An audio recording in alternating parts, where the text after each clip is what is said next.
Nos últimos anos, ficou claro que a Rússia tem planejado algo grande, algo além da sua luta com a Ucrânia. Ela observa o restante da Europa. Há rumores de que a Rússia passou a maior parte de 2023 e 2024 reativando uma base militar da era soviética, a apenas 160 quilômetros da fronteira com a Finlândia. É o único distrito de guarnição em Petrozavodsk, na Carélia. Lá, a Rússia está reunindo o que chama de 44º Corpo de Exército. Essa é uma formação que, no papel, poderia eventualmente abrigar até 15 mil soldados, em comparação com cerca de 3 mil atualmente na região. A emissora finlandesa Yle, usando imagens de satélite e análise militar finlandesa, confirmou que uma área de treinamento russa, inativa desde o início dos anos 2000, foi transformada de florestas densas em um canteiro de obras ativo. Novas instalações estão sendo construídas, veículos estão sendo estacionados ao ar livre e a infraestrutura de um centro de apoio de longo prazo começa a tomar forma. Mas quando você observa mais de perto as imagens de satélite, analisa a ordem de batalha e rastreia onde essas unidades realmente foram implantadas, esse renascimento conta uma história diferente. Na verdade, a Rússia está tentando criar mais um elemento de demonstração para ser usado como tática de intimidação contra a OTAN. Algumas fontes sugerem que uma guerra entre as duas forças pode ser inevitável, mas é uma jogada que eles também acreditam já ter saído pela culatra, criando mais uma humilhação para o presidente russo, Vladimir Putin. Então, hora de uma análise mais profunda. A ação em torno de Petrozavodsk é apenas parte da preparação. Na verdade, toda a escala da reconstrução abrange outros 3 vocais: Kamenka, no istmo da Carélia, Svoromovsk II e Olynia. Kamenka é de longe o mais problemático para as relações internacionais, estando a apenas 64 quilômetros da fronteira com a Finlândia, com imagens de satélite sugerindo 130 tendas que poderiam abrigar até 2 mil soldados se estivessem totalmente ocupadas. Alguns relatos também sugeriram que a Rússia está expandindo uma brigada de fuzileiros motorizados na base em Kamenka, onde está estacionada a 138ª Brigada de Fuzileiros Motorizados da Guarda.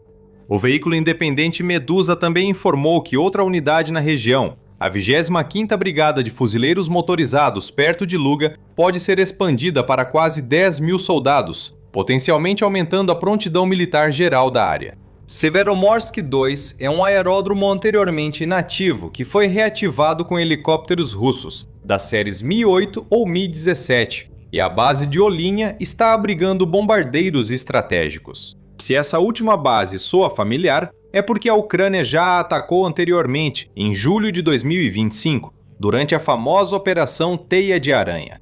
Após drones atacarem uma dúzia de bombardeiros Tupolev na base, a Rússia passou a usar mais suas localidades ao norte para armazenar aeronaves, transferindo mais bombardeiros para lá e tentando reforçar a base contra novos ataques de drones.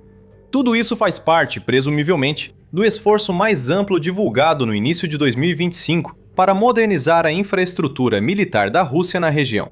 O governador regional de Murmansk, Andrei Shibis, anunciou no início de 2024 que toda a modernização militar custará à Rússia cerca de 42 bilhões de rublos, aproximadamente 460 milhões de dólares, na época. Esse é um empreendimento enorme e um grande peso orçamentário para um país que já está em uma guerra ativa, e mesmo assim, de alguma forma está planejando outra. Então, a questão não é se a Rússia está construindo, porque está claramente.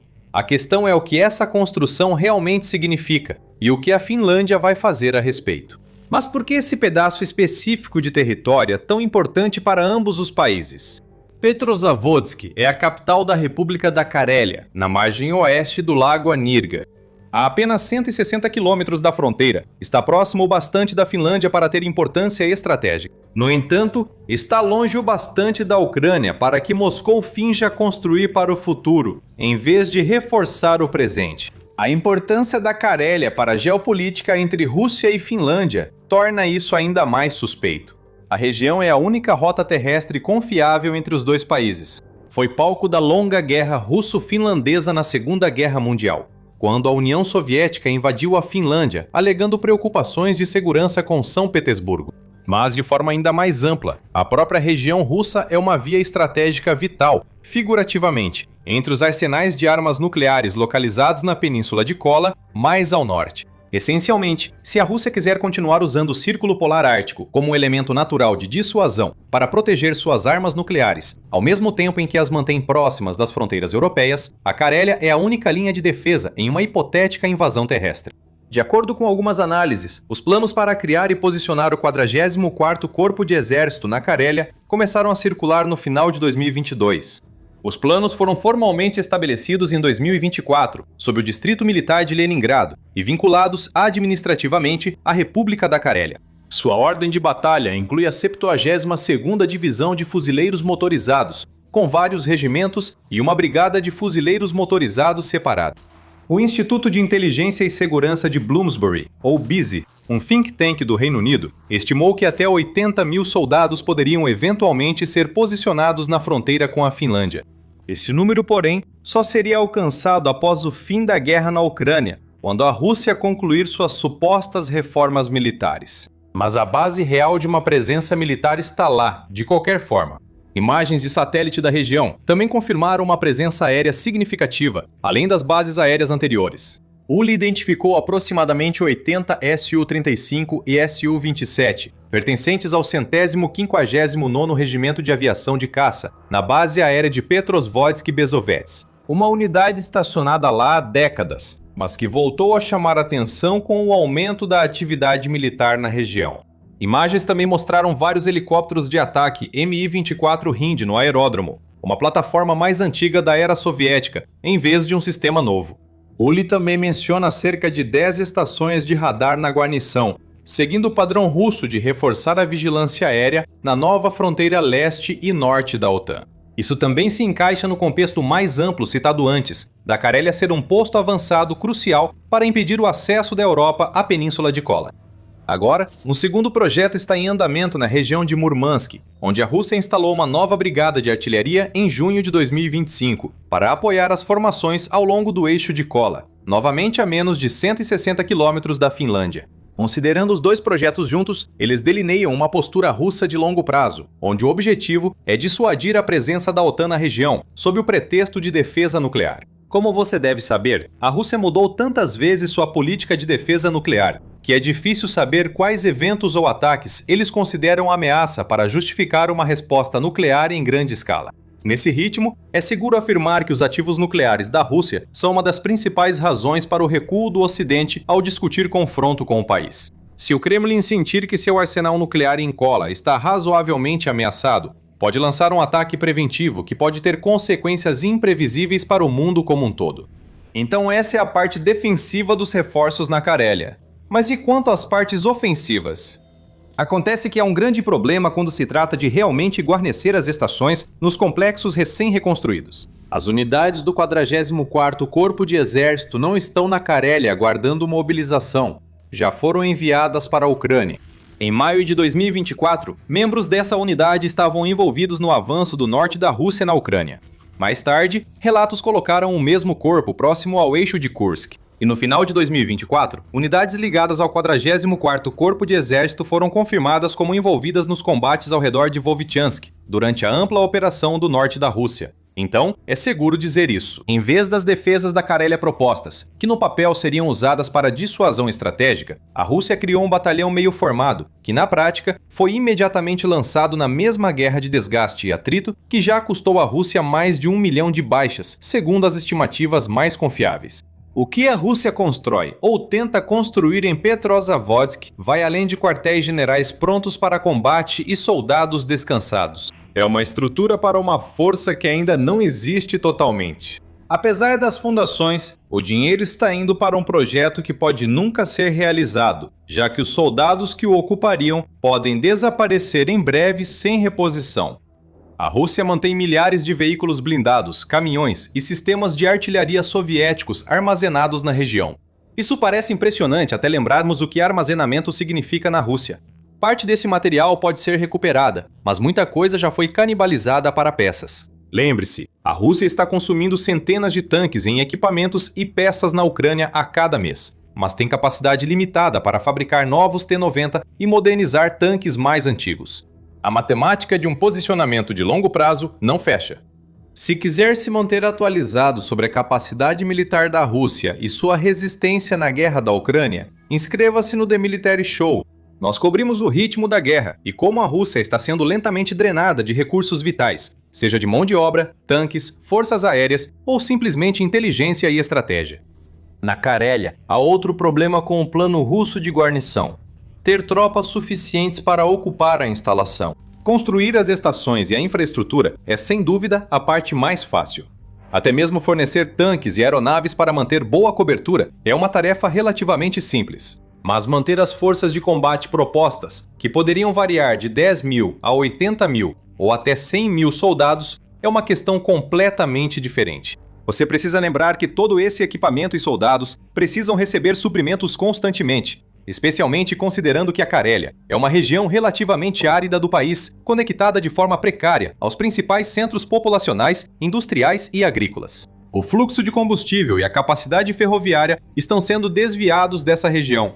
Nos últimos 4 anos, as ferrovias russas priorizam o esforço de guerra, tornando difícil apoiar outras atividades. O regimento aumentará a pressão sobre sistemas já sobrecarregados, além da manutenção a longo prazo. Além dos requisitos tradicionais de manutenção, a Carélia tem um clima subártico. As coisas quebram mais rápido no frio e a margem para erro é muito menor. No inverno rigoroso, a cadeia de suprimentos fica mais rígida e difícil de alinhar com imprevistos, como um possível conflito entre OTAN e Rússia. Aqui, a postura da Rússia deixa de parecer estratégia e se torna um desafio insustentável. A Finlândia não só observa o que a Rússia faz além da fronteira. Ela tem respondido de forma sistemática e de maneiras que são mais difíceis de ignorar do que um comunicado à imprensa. Vamos começar pela cerca. A Finlândia constrói atualmente uma cerca de 200 quilômetros na fronteira com a Rússia. Apesar de ser só uma parte dos 1.300 quilômetros de fronteira entre os países, a obra completa deve ficar pronta até o fim de 2026. A cerca tem aproximadamente 4,5 metros de altura, com grades de metal encimadas por 1 metro de arame farpado, câmeras, sensores, alto-falantes e luzes. Os guardas de fronteira finlandeses sugerem que a cerca foi projetada para ter câmeras de vigilância instaladas a cada 18 metros, com parte da barreira até mesmo se estendendo para debaixo da terra. Claro, uma cerca com algumas câmeras e arame não será suficiente para impedir uma invasão em grande escala por tanques e outros veículos blindados pesados. Isso indica que a Finlândia está investindo fortemente em vigilância de fronteira e em sistemas de alerta precoce para infrações civis e militares.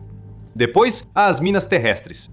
São o sinal mais direto que a Finlândia enviou à Rússia em anos. Em abril de 2025, a Finlândia anunciou sua saída da Convenção de Ottawa, que proíbe minas terrestres antipessoais, alegando o perigo contínuo representado pela Rússia para a Europa.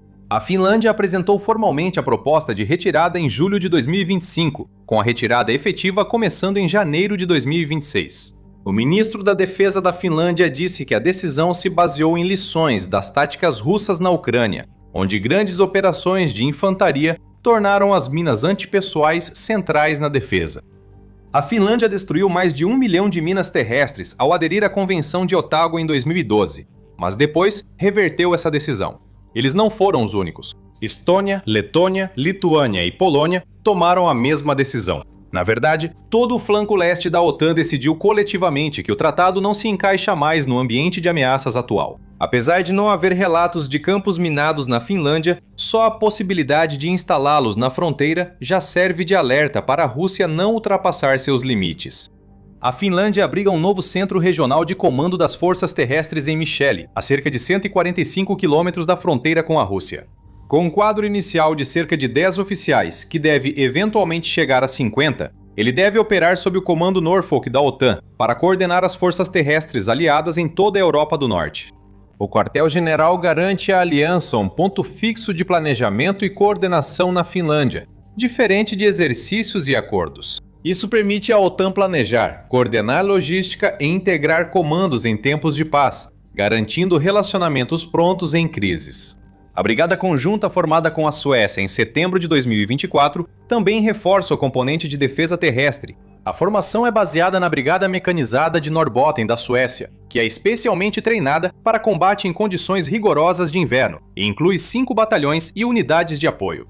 Obuseiros Archer suecos de 155 mm foram posicionados na Lapônia. dando à brigada a capacidade de atingir alvos a mais de 48 quilômetros de distância com fogo de precisão, e a possibilidade de se reposicionar em menos de 1 minuto. De 5.000 a 7.000 soldados finlandeses adicionais serão permanentemente estacionados junto com a brigada.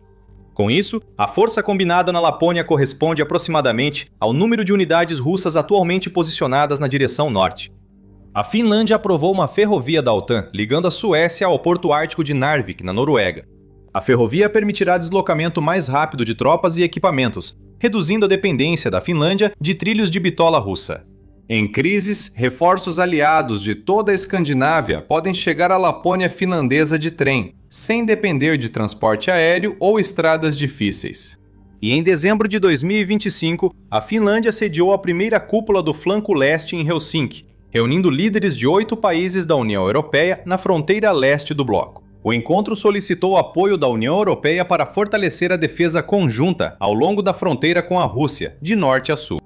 A Finlândia organiza resposta ao aumento militar russo e pressiona aliados por ação estratégica mais rápida. Por sua vez, a Finlândia pode mobilizar 947.800 soldados para o serviço em tempo de guerra, apoiada por uma reserva de cerca de 900.000 cidadãos. Como? Eles são um dos poucos países com serviço militar obrigatório para todos os homens e onde a reserva segue integrada às Forças Armadas por toda a carreira. A Finlândia também se comprometeu a aumentar seus gastos com defesa para 3% do PIB até 2029, acima dos atuais 2,3%. É um grande investimento para um país com desempenho militar superior ao esperado.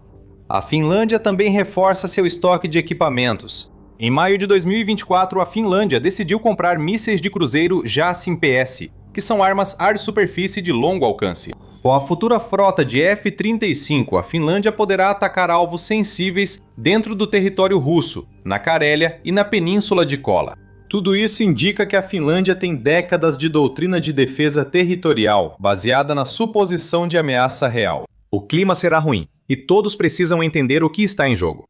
Os militares finlandeses já entraram em guerra com a Rússia e perderam cerca de 10% do território. Não vai deixar isso acontecer de novo. Então, no início de março de 2026, a Finlândia confirmou seu plano de suspender a antiga proibição de abrigar armas nucleares para o flanco leste da OTAN. Embora não haja confirmação de quando armas nucleares realmente serão estacionadas dentro do país, a simples possibilidade de ter armas localizadas a apenas cerca de 160 quilômetros da fronteira com a Rússia, um arsenal nuclear, deve deixar a Rússia em alerta, e deixou. Poucos dias após o acordo sobre armas nucleares, o Kremlin declarou que essa medida seria um erro monumental e tentou influenciar a tomada de decisões interna da OTAN usando os mesmos argumentos ameaçadores que vem utilizando desde fevereiro de 2022. Mas a realidade desconfortável é que toda vez que a Rússia posiciona forças perto da Finlândia, ela inadvertidamente coloca mais ativos russos ao alcance das armas finlandesas. Construir infraestrutura fixa na Carélia basicamente dá à Finlândia pontos previsíveis para observar, catalogar e atacar. Cada novo depósito, estacionamento ou quartel pode ser continuamente rastreado pela inteligência finlandesa e da OTAN. Mesmo assim, de algum modo, as ações ilógicas da Rússia ainda fazem sentido político no Kremlin. Quando a Finlândia entrou para a OTAN em abril de 2023, isso trouxe para Moscou um sério problema interno. A expansão da OTAN nas fronteiras da Rússia ultrapassou a linha que Putin usou para justificar a guerra na Ucrânia. A Rússia reagiu como de costume ao se sentir encurralada, adotou postura agressiva, se militarizou e tentou influenciar a opinião pública para alinhar com seus valores. Autoridades russas na Carélia haviam chamado o aumento da guarnição de tarefa importante e prometeram que as tropas trariam famílias, economia e serviços à região. É o clássico argumento de cidade e guarnição. Estamos militarizando o seu quintal para o seu próprio bem. A clínica terá um atendimento de saúde abaixo do padrão, mas ela vai existir. O momento também importa aqui. Petrozavodsk é o tipo de investimento em infraestrutura feito quando se acredita que a guerra na Ucrânia vai durar, e você vai querer opções estratégicas na janela de 2027 a 2030 que estejam alinhadas com uma avaliação europeia mais ampla de que a Rússia vai tentar se regenerar e voltar a exercer pressão depois da Ucrânia. O novo alvo pode não ser necessariamente contra a Finlândia, mas contra pontos geográficos mais vulneráveis da aliança, como o corredor de Suwałki ou as aproximações do Báltico. Mas isso cria ainda mais oportunidades para a Rússia cometer grandes erros a longo prazo. Se ela sobrecarregar seus recursos atuais, isso pode significar que a Ucrânia terá mais espaço para continuar sua contraofensiva. Se isso acontecer, a Rússia falharia em ambas as frentes. Se a guerra na Ucrânia não acabar de forma favorável, Putin perde legitimidade. Se Putin não enviar um sinal claro à população russa de que está respondendo à suposta ameaça da OTAN, que tem sido seu modus operandi há décadas, então sua máquina de propaganda vai se desfazendo aos poucos e ele é humilhado. Esse seria o verdadeiro fracasso com os novos reforços militares russos. Por que pressionar uma aliança com a qual não está em guerra, enquanto pede feio uma guerra que iniciou? Neste ponto, não está claro nem mesmo se Putin sabe a resposta. Se quiser ver como o flanco norte da OTAN se prepara para o longo prazo, assista a este vídeo. Ou para acompanhar as últimas notícias da guerra entre Ucrânia e Rússia, inscreva-se no The Military Show para vídeos diários.